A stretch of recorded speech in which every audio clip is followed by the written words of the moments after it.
Who wants to play a worse version of Rocket League for $20?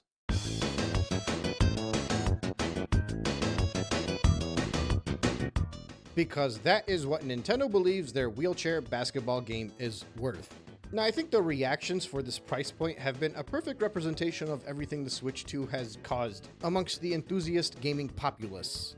On one hand, you have people saying they are glad that Nintendo is charging $20 for this game because they were worried Nintendo would charge significantly more.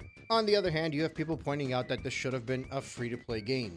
And I actually think both people are right. You would expect Nintendo to charge more for Drag X Drive, but I actually think they are slowly pricing their games towards the reaction they're seeing from people ever since the announcement of $80 Mario Kart. Keep in mind, not only was Mario Kart pegged to be an $80 title, but you had 3 different Switch 2 edition titles also coming in at $80. And seeing as how a lot of people lost their mind about this, I'm assuming that's why they decided to charge $70 for the Switch 2 edition of Pokemon. Now the hope is that they stick to that $70 mark for the Switch 2 edition of Metroid Prime 4 Beyond, but I guess they'll have to see how successful they are and how much they can get away with. Because seemingly it's kind of working.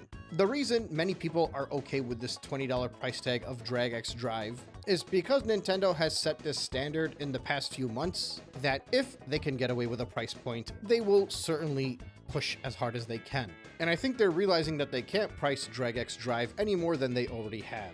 Now, on the opposite side of things, this game is realistically not worth $20 because outside of the most passionate, admirable, and obsessed of Nintendo fans, pretty much everybody agreed that Welcome Tour should have been a pack-in title.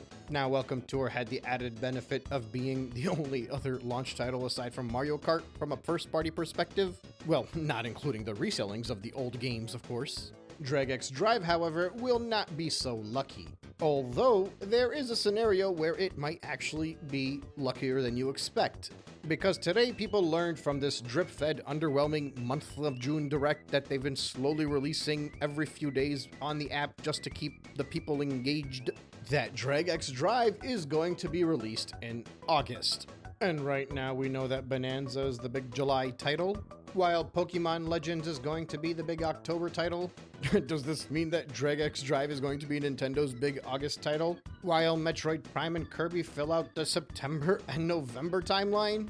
Although I suppose we also have Splatoon Raiders, so who knows where this Nintendo adventure will lead.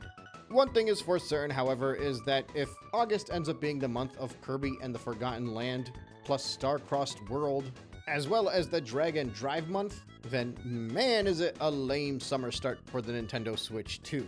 The only thing that looks remotely interesting is Donkey Kong at this point, and even then, the fandom is pretty split on whether or not that looks interesting. Now, look, as far as Drag X Drive is concerned, this honestly, in a world without Welcome Tour, would be an uproar. A free-to-play title, by every definition of free-to-play, is going to be worth $20. The game that this one is ripping off, Rocket League, is free-to-play. Rocket League, the game that started off as $20 itself and learned to make it free because it would be better for the game, even they figured out it's worth going free-to-play. Mind you, the game didn't really change when they switched from charging to free-to-play. Like, there were minor stuff, like Linux support, for example, but that doesn't affect console gamers. And I know what you must be thinking. Of course, Rocket League went free-to-play after they were already massive and so popular and decided to drop it down. But need I remind you that Rocket League started off as an indie title. It is still technically an indie title, not a massive first-party game made by the great Nintendo. And I realize that many people would just prefer everything be included in the cartridge of the game that you buy, or I guess in the digital-only download of the game that you buy. But seemingly, what you're seeing from Drag X Drive is everything you're going to see on that title. There's like the slightest bit of customization that people have said from the hands-on event, but they've shown us absolutely nothing about this game. And the fact that Nintendo is okay with only charging $20 for it implies that they're probably not including anything else. So yeah, you are going to get everything this game has to offer with a one-time payment without microtransactions, because this game won't really have anything to offer outside of whatever you're seeing in the trailer. And just because a game has microtransactions does not mean it can't be played to basically its fullest and enjoyed. I didn't spend a penny on Rocket League. I didn't spend a penny on Fall Guys. I didn't spend a penny on most of these free-to-play games. Actually, all of these free-to-play games. And many people usually do not spend money on these games because the companies bank on the whales spending the money instead. So they pay, we play. But Drag X Drive? Nah, that's gotta be $20 apparently. This is a very clear example of why I keep telling people that Nintendo has clearly changed from what they were during the Switch era to the Switch 2 era. With the Nintendo Switch, they put a lot of effort into the Joy-Cons with ARMS. That game was a full title that some people considered a glorified tech demo, and naturally, it didn't sell well. Seemingly, Drag X Drive is the Switch 2's version of ARMS, but Nintendo saw that the high price point was not appealing enough to people, so they decided to make it bare bones. Because they know it's impossible for them to put any effort into anything if they're going to charge a low price for it. That's why this game looks so generic, because they wanted to find a way to sell it, and they have little faith in it succeeding, so they made it as easy as possible for them to just ship it out as a quote-unquote completed title. It's so obvious. And they say it themselves. They charge for these titles what they think they're worth. Variable pricing, right? That means even Nintendo thinks this is a piece of crap. I imagine the only reason they're charging more for this than they did for Welcome Tour is because this is multiplayer, so technically it's an endless amount of fun. Except not really, because apparently it doesn't support split screen. Which, I mean, thank God it doesn't, because that means some poor soul would have to go out there and buy another set of Joy-Cons for $95. But no, instead they want people to pay $20 for this and rely on it having an active online community so that more and more people can continue to play on it, where in reality what's going to happen is there's going to be a handful of people dropping 20 bucks when the game first comes out. It's going to be active for like a month and a half tops, and then the online community is going to be so weak and so empty that just millions of people will have dropped $20 on this nothing title that nobody wants to play anymore.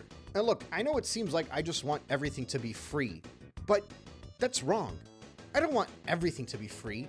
I want anything to be free. Actually, not even free. Just include something with Nintendo Switch Online that isn't a 4K upgrade to a game that I've already played 8 years ago. How are people eating this up? That's just what makes no sense to me. Imagine they charged people for Tetris 99. Imagine they charged people for F-Zero 99. Even Super Mario 35 with its limited release. Drag X Drive is less appealing than those games. And if anything, it's a tech demo to showcase your dumb little Joy-Con sliding across a table like mouse controls. What is wrong with these people? Actually, I know what's wrong with Nintendo. They're getting away with stuff because they're greedy and people just keep buying into it and allowing them to continue to be greedier and greedier by the day. But they've realized they cannot be as greedy as they like, and they've slightly started to readjust.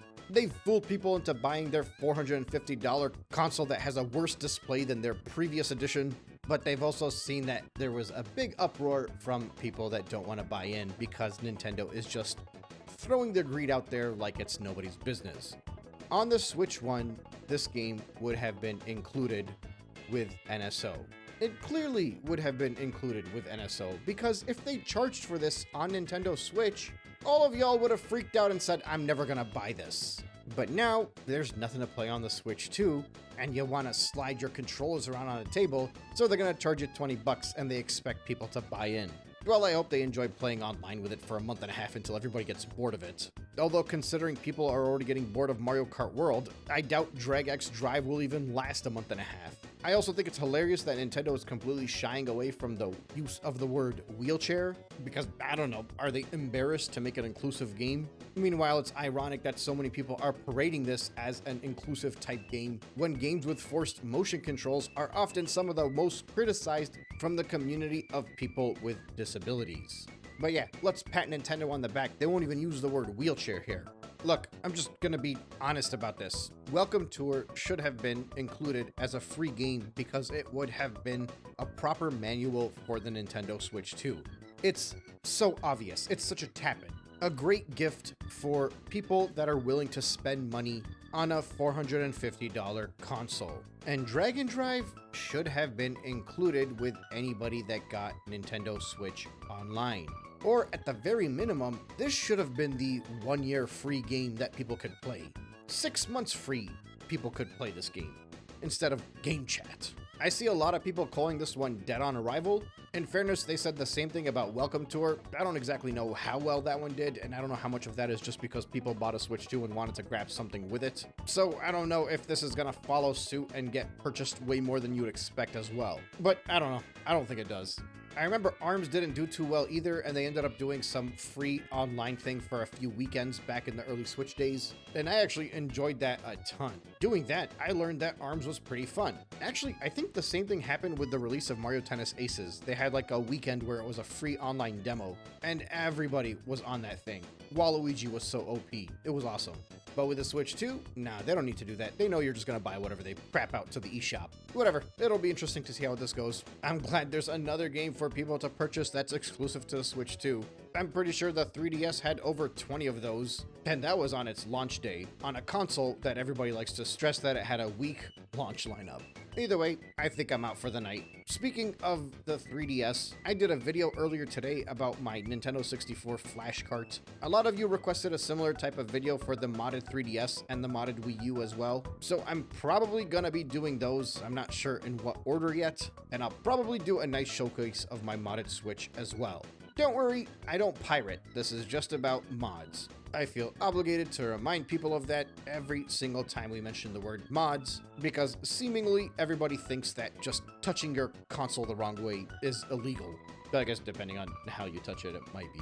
Either way, I'm done for the night. Thank you all so much for listening, and I will catch you on the next one.